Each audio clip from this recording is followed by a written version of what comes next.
Hello दोस्तों, नमस्कार। हमारे यूट्यूब चैनल अर्थ क्लास में आप सभी का स्वागत है। आज से हम यूपी टेट, सुपर टेट, शिक्षक भर्ती का मॉडल पेपर यानी प्रैक्टिस सेट मैथ का स्टार्ट कर रहे हैं। अगर आप सभी को हमारा प्रयास अच्छा लगता है, पढ़ाने का तरीका समझ में आता है, तो हमारे चैनल अर्थ क्लास को सब्सक्राइब, शेयर, कमेंट जरूर करें।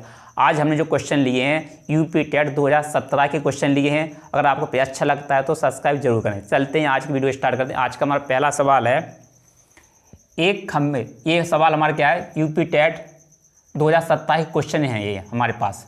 एक खम्भे का 4/7 भाग कीचड़ में धंसा है। जब धंसे हुए भाग का 1/3 भाग बाहर खींचा जाता है तो पाया गया कि 8 मीटर माप का खम्भा अभी भी कीचड़ में है। खम्भे की पूरी लंबाई कितनी है? कैसे याद करेंगे, समझते हैं। माना हमने खम्भे की लंबाई मान ली कितनी, जो हमने खम्भे की लंबाई को माना है, कितना मान लिया, x मीटर को हमने मान लिया। ये x मीटर खम्भे की लंबाई है।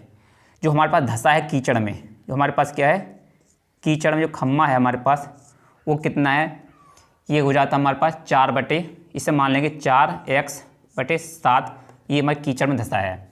अब समझें, यहाँ पर देखते हैं, यहाँ से सॉल्व करते हैं। 4x/7 धंसा हुआ है किस खम्भे का, इस खम्भे का निकालते हैं। x इंटू कितना है, 4x/7 इस खम्भे, तो ये तो कीचड़ में, ये एक खम्भे का, ये x खम्भा है, इसका 4/7 भाग का 1/भाग बाहर निकाला जाता है। तो यहाँ पर हो जाए 1/3 भाग बाहर खींचा जाता है, तो पाया जाता है कि 8 मीटर अभी भी खम्भा कीचड़ में है। इसे सॉल्व करते हैं तो ये कितना हो जाएगा, 4x/7 माइनस कितना हो जाएगा, ये 4x कितना 7 × 21 बराबर कितना आ जाएगा, ये 8 मीटर आ जाएगा। यहाँ का एलसीएम कितना आ जाएगा, हमारे पास 21 एलसीएम आएगा। 21 जैसे एलसीएम आएगा तो कितनी बार कटेगा, 3 बार, 3 से होगा जैसे 12, ये हो जाएगा कितना 12x माइनस 21 से कटेगा, कितना बचेगा 4x बराबर कितना आ जाएगा, यहाँ पर 8 आया। 12x में से 4x जब जाएगा, 12x में से 4x जाएगा, कितना बचेगा हमारे पास, 8x बचेगा 8x बटे कितना 21 बराबर कितना हमारे पास 8 है। ये 8 हमारे पास। अब समझें, 8 से 8 को हम राम राम कर देंगे, मतलब कट जाएगा, तो 8 का 8 यहाँ पर जाएगा, कितनी बार, एक बार कटेगा।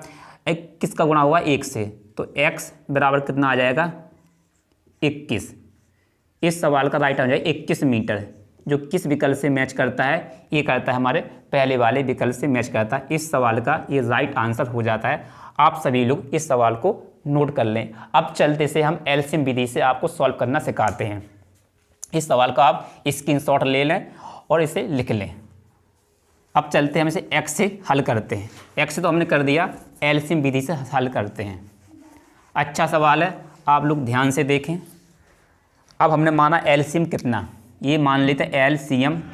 इस सवाल का कितना हो जाएगा, तो 4/7 का 1/3 का एलसीएम लेंगे। इन दोनों की संख्या को मानेंगे जो 7 से और 3 से कटे। 7 और 3 से कौन सी संख्या कटेगी, हमारे पास कटेगी 21 एलसीएम आ जाएगा। 21 7 से भी कटेगा और 3 से कटेगा, तो एलसीएम कितना आ गया हमारे पास, 21 आ गया। अब जो एलसीएम आया, ये हमने खम्भे की लंबाई को माना है, यही हमारी खम्भे की लंबाई है। अब देखते हैं, जो खम्भे की लंबाई 21 है, उसने बोला है एक खम्भा 4/7 भाग कीचड़ में है, इसका 4/7 भाग कीचड़ में है। 7 से कटेगा 3 बार और 4 × 3 हो जाएगा ये 12। ये 12 मीटर खम्भा अभी क्या है, कीचड़ में है। ये खम्भा कीचड़ में है।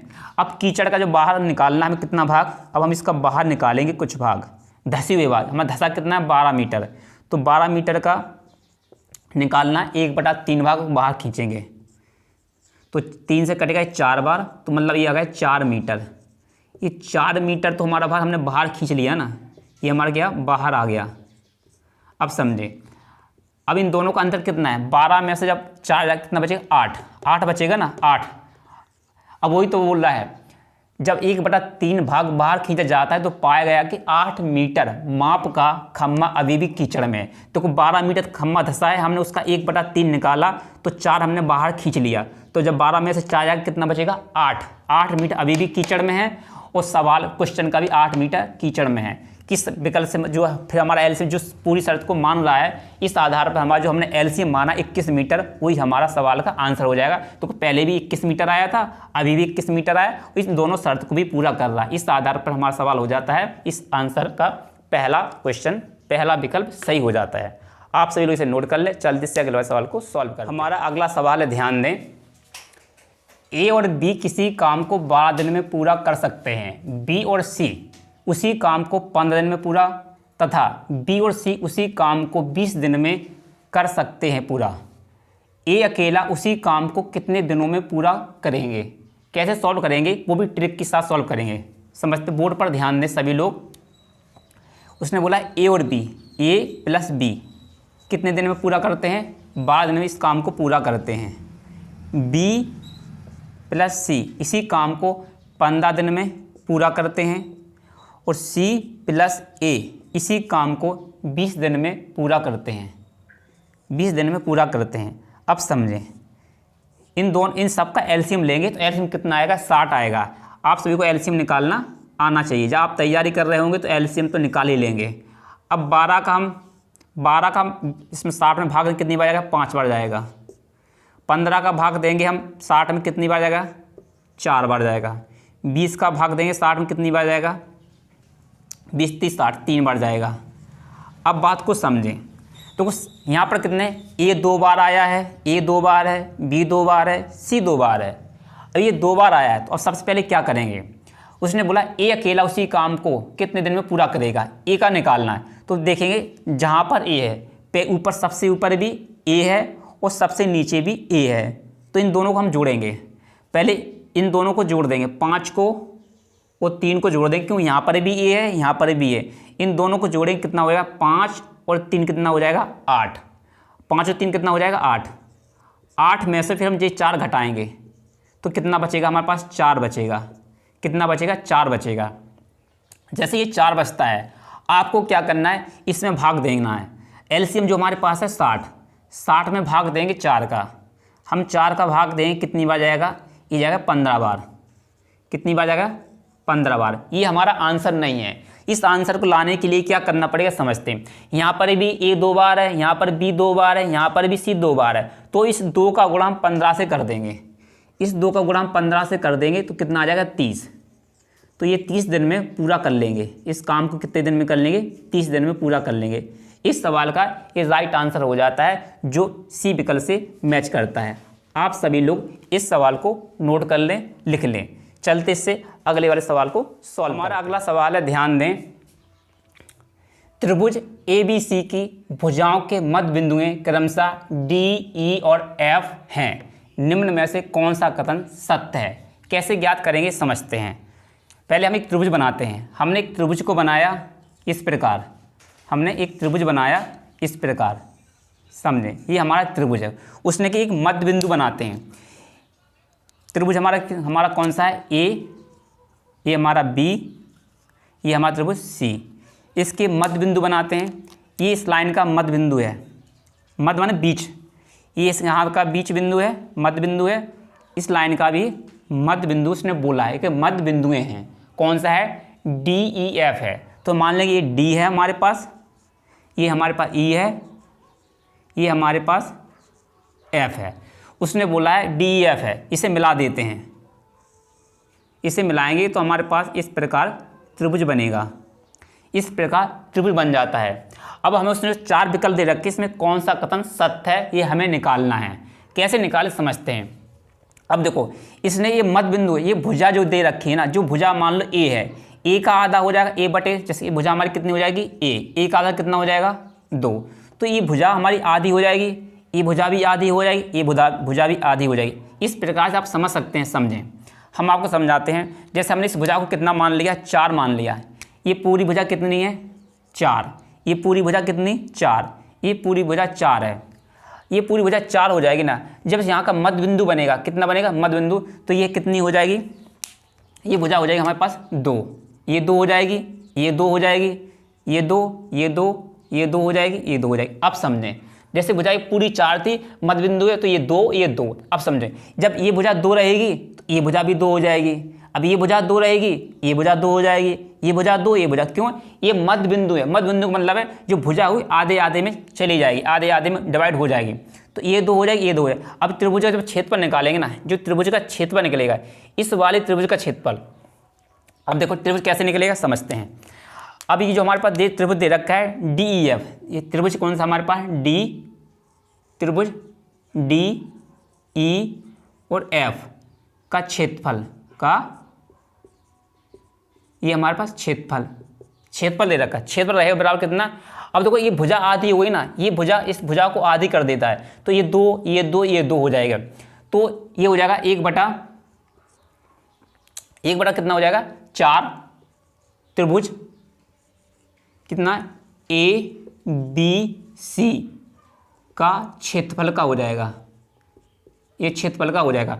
अब देखो ये जो वाली शर्त जो निकला है, जो इसका जो क्षेत्रफल रहेगा, इसका जो बड़े वाले का क्षेत्रफल रहेगा, जो बड़े वाले का क्षेत्रफल रहेगा उसका 1/4 हो जाएगा अंदर वाले त्रिभुज का। क्यों? ये उसको 1/2 में भुजा जो हमारी इसकी 4 थी, ये 2 हो जाएगी, ये 2 हो जाएगी। जब इसका क्षेत्रफल निकालेंगे छोटे वाले त्रिभुज का, जो इसका जो क्षेत्रफल आएगा ना, बड़े वाले त्रिभुज का क्षेत्रफल, इस वाले त्रिभुज का क्षेत्रफल कितना हो जाएगा? इसका ABC का 1/4 हो जाएगा। ABC का 4 देखो इसमें दे रखा है, देखो इसमें दे रखा है त्रिभुज DEF का क्षेत्रफल 1/4 त्रिभुज ABC के क्षेत्रफल का। इस आधार पर हमारा क्वेश्चन कौन सा सही हो जाएगा? D विकल्प सही हो जाएगा। ये आपको सीधा याद होना चाहिए। इस सवाल का ये राइट आंसर है। चलते इससे अगले सवाल को सॉल्व करें। हमारा अगला सवाल है, ध्यान दें सभी लोग, 2 संख्याओं का अंतर तथा गुणनफल 5 तथा 36 हो, उनकी व्युत्क्रमों का अंतर है। ये हमारे 4 विकल्प दे रखे हैं। कैसे सॉल्व करेंगे? हमें अंतर कितना दे रखा? अंतर हमें दे रखा है 5, अंतर दे रखा हमें 5, और गुणनफल हमें कितना दे रखा है? 36। गुणनफल हमें 36 दे रखा है। 36 के ऐसे 2 भाग करेंगे जिनका गुणा करने पर 36 आ जाए, वो अंतर कितना? 5 आ जाए। ये हो जाएगा हमारे पास कितना? समझें, ये हो जाए 4 निम 9 मान लेंगे, 4 निम 36 हो जाएगा। इनका अंतर लेंगे कितना? 5 आ जाएगा। तो हमारे पास एक संख्या कितनी है? 4, एक संख्या निकल गई 9। ये हमारी संख्या है, इनका व्युत्क्रम करेंगे तो व्युत्क्रम का मतलब होता है मतलब बटे में चली जाएगी संख्या। तो ये हो जाएगी 1/4, अंतर लेंगे तो माइनस कर लेंगे 1/9। इनका एलसीएम लेंगे कितना आएगा? 36। अब 4 से 4 36 कितनी बार कटेगा? 9 बार कटेगा। माइनस है तो माइनस लगाएंगे, और जो 9 से 36 कितनी बार कटेगा? 4 बार कटेगा, 4 आ जाएगा। अब 9 में से जब 4 जाएगा कितना बचेगा हमारे पास? 5। 36 हमारे बटे में है तो 36 आ जाएगा बटे में। हमारा आंसर कितना निकल गया है? 5/36, जो हमारे पहले वाले विकल्प से मैच करता है। इस सवाल का ये सही आंसर है। आप सभी लोग इसी प्रकार से सवाल को सॉल्व करेंगे एग्जाम में। चलते इससे अगले सवाल को सॉल्व करें। हमारा अगला सवाल है, ध्यान दें सभी लोग, किसी 2 अंकीय संख्या के अंकों का गुणनफल 6 है, उस संख्या में 9 जोड़ने से प्राप्त संख्या में अंकों के स्थान बदल जाते हैं, वह संख्या है। कौन सी संख्या है? इसे हम विकल्प के माध्यम से करेंगे तो सवाल बहुत जल्दी एग्जाम में सॉल्व कर पाएंगे।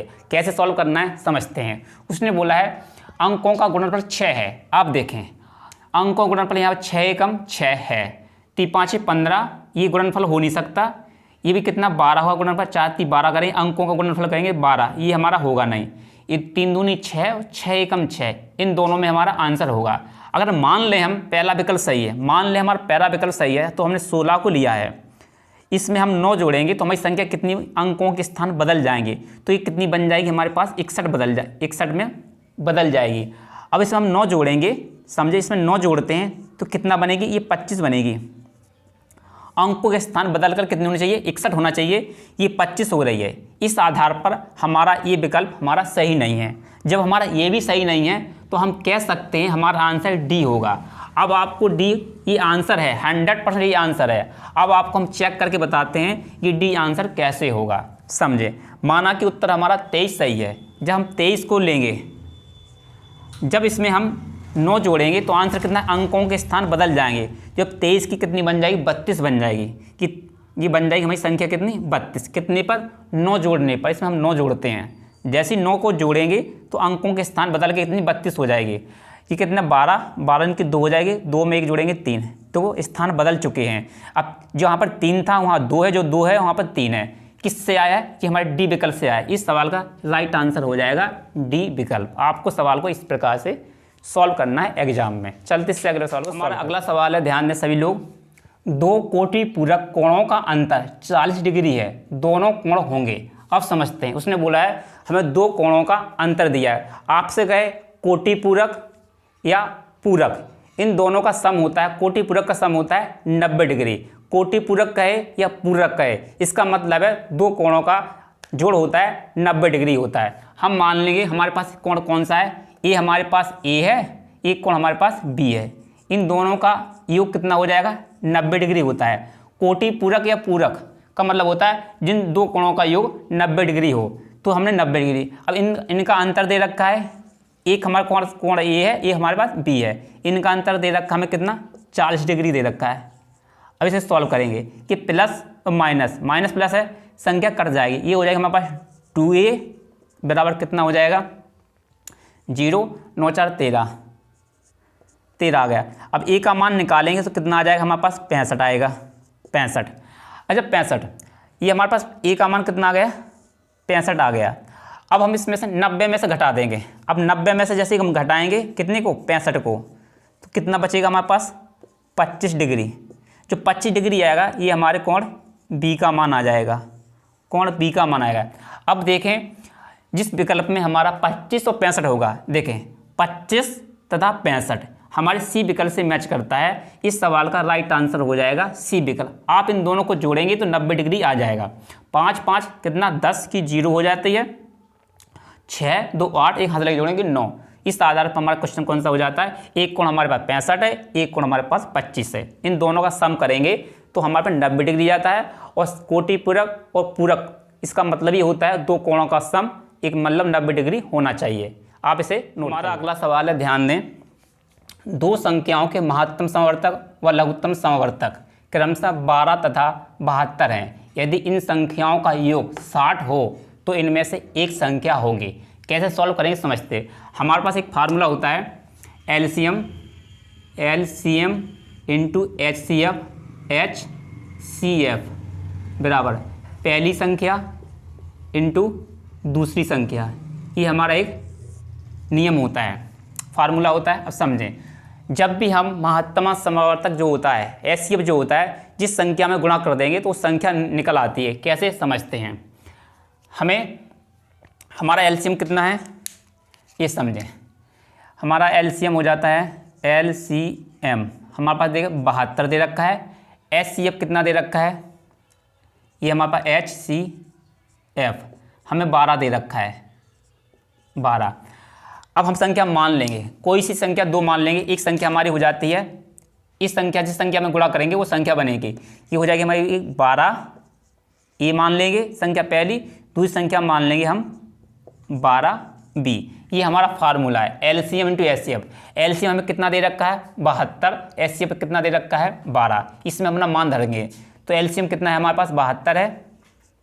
HCF कितना हमारे पास? 12 है बराबर पहली संख्या कितनी मानी हमने? 12A, ये हमारी 12 है, इंटू कर देंगे 12B। आपको इसी प्रकार सॉल्व करना है। अब देखो 12 से 12 कट जाएगा, 12 से ही कितनी बार कटेगा? बचेंगे 72। कितनी बार? 6 बार कटा है, ये 6 बार कटा है। ये कितना हो जाएगा? ये हो जाएगा A इंटू B।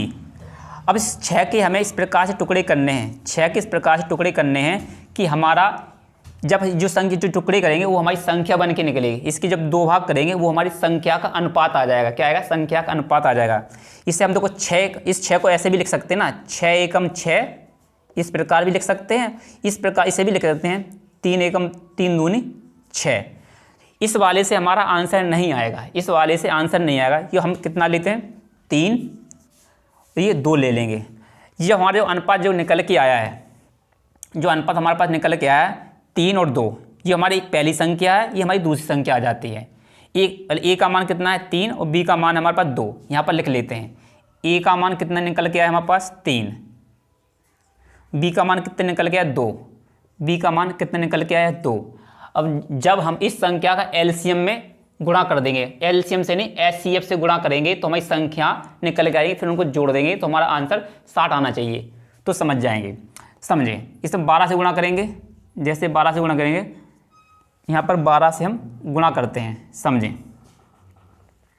हम 12 से गुणा करते, 12 कितना हो जाएगा 36, और इतना 12 दूनी यहाँ गुणा करेंगे 12 से तो हो जाएगा 24।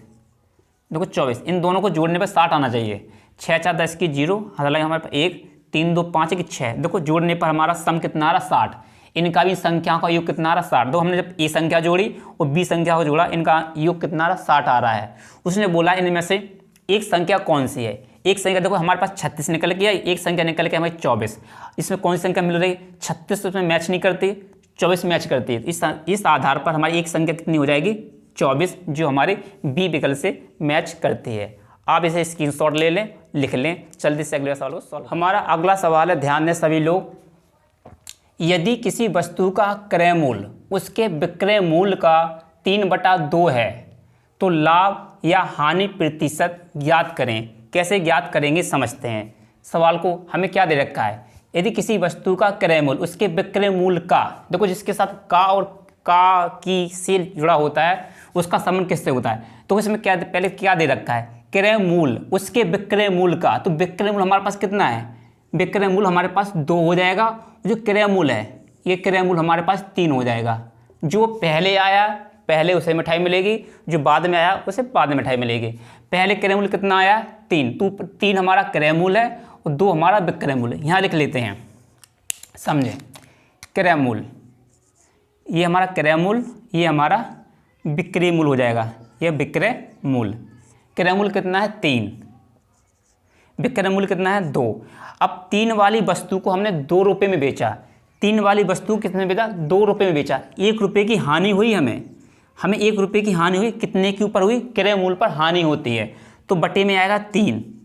परसेंटेज ज्ञात करने के लिए करेंगे 100 से गुणा। इसे सॉल्व करने पर आंसर आ जाएगा हमारे पास 33 सही 1/3% हानि, जो हमारे किस विकल्प से मैच करती है, बी विकल्प से मैच करती है। इस सवाल का ये राइट आंसर हो जाता है। आप इसे स्क्रीनशॉट ले लें और नोट कर लें। हमारा अगला सवाल है, ध्यान दें। किसी कमरे की चारों दीवारों का कुल क्षेत्रफल 660 मीटर स्क्वायर है तथा लंबाई उसकी चौड़ाई की दुगनी है। यदि कमरे की ऊंचाई 11 मीटर है, उसकी छत का क्षेत्रफल कितना होगा। कैसे ज्ञात करेंगे समझते हैं। हम लंबाई लेते हैं, हम पहले लंबाई को मान लेंगे। हमने ये लंबाई मानी, ये हमने चौड़ाई को माना है, ये हमने चौड़ाई को माना है। उसने बोला है चौड़ाई की दुगनी है, जो लंबाई है ना चौड़ाई की दुगनी है, इसे हम मान लेंगे x। ये हमारी कितनी हो जाएगी 2x हो जाएगी। अब समझते हैं, ये चारों दीवारों का क्षेत्रफल दे रखा है। हमारा चारों दीवारों का क्षेत्रफल होता है, ध्यान से देखें, चारों दीवारों का क्षेत्रफल यहाँ लिखेंगे, चारों दीवारों का क्षेत्रफल, यहाँ लिखेंगे क्षेत्रफल कितना आ जाएगा। क्षेत्रफल होता है 2h इंटू कोष्टक लिखेंगे l प्लस b। l हमारी लंबाई है, b हमारी चौड़ाई है। क्षेत्रफल कितना दे रखा हमें 660, यहाँ आ जाएगा 660 बराबर 2। ऊंचाई मतलब ऊंचाई कितनी जगह 11, यहाँ लिखेंगे 11। अब इन दोनों को, ये दोनों को जोड़कर लिखना है। ये हो जाएगा हमारे पास 2x प्लस x। ये कितना हो जाएगा 11 दूनी 22, 22 से कितनी बार कटेगा 30 बार कटेगा। 22 से कितनी बार कटेगा 30 बार, तो आ जाएगा 30 बराबर, ये जोड़कर कितना हो जाएगा 3x हो जाएगा। ये हो जाएगा 3x। अब x का मान कितना निकल के आएगा, x का मान निकल के आएगा हमारे पास 3 नहीं 10 निकलेगा। x का मान आएगा हमारे पास 10। अब x का मान 10 निकल के आया। अब हमारी यहाँ पर जो लंबाई कितनी है, यहाँ पर गुणा कर देंगे, इससे गुणा करेंगे तो कितना हो जाएगा 10 इंटू 2, ये तो हमारे पास 20 आ जाएगी। इससे कोई मतलब x का मान कितना हो जाएगा, x का मान कितना है 10, तो ये x इसका तो 10 ही हो जाएगा मान। अब छत का क्षेत्रफल कितना होता है, छत का क्षेत्रफल यहाँ लिखते हैं, छत का क्षेत्रफल कितना होता है, लंबाई इंटू चौड़ाई, लंबाई इंटू चौड़ाई। चौड़ाई कितनी 20, ये b है। अब लंबाई कितनी है हमारी 20, यहाँ लिखेंगे 20, चौड़ाई कितनी है 10। अब इसे सॉल्व करेंगे, कितना आ जाएगा हमारे पास 200 मीटर स्क्वायर। इस सवाल का ये राइट आंसर हो जाएगा 200 मीटर स्क्वायर, जो हमारे पहले वाले विकल्प से मैच करता है। इस सवाल का ये राइट आंसर है। आज के वीडियो को हम यहीं समाप्त करते हैं। अगर आप सभी को अच्छा लगता है तो हमारे चैनल को सब्सक्राइब, शेयर, कमेंट जरूर करें। हम आपको प्रैक्टिस सेट के माध्यम से 10-10 question UP TET, super TET, शिक्षक भर्ती के सवाल कराएंगे सॉल्व। आपको मेथड से कराएंगे, ट्रिक से कराएंगे। आप हमारे चैनल से जुड़े रहें। हम आपको वादा करते हैं कि आपको मैथ के क्वेश्चनों में कोई कंप्रोमाइज़ नहीं किया जाएगा। आपको अच्छे से अच्छा बेस्ट कंटेंट दिया जाएगा, वो भी UP TET, super TET level के क्वेश्चन को आपको सॉल्व कराए जाएंगे। मिलते इससे अगले वाली वीडियो देखने के लिए आप सभी को धन्यवाद।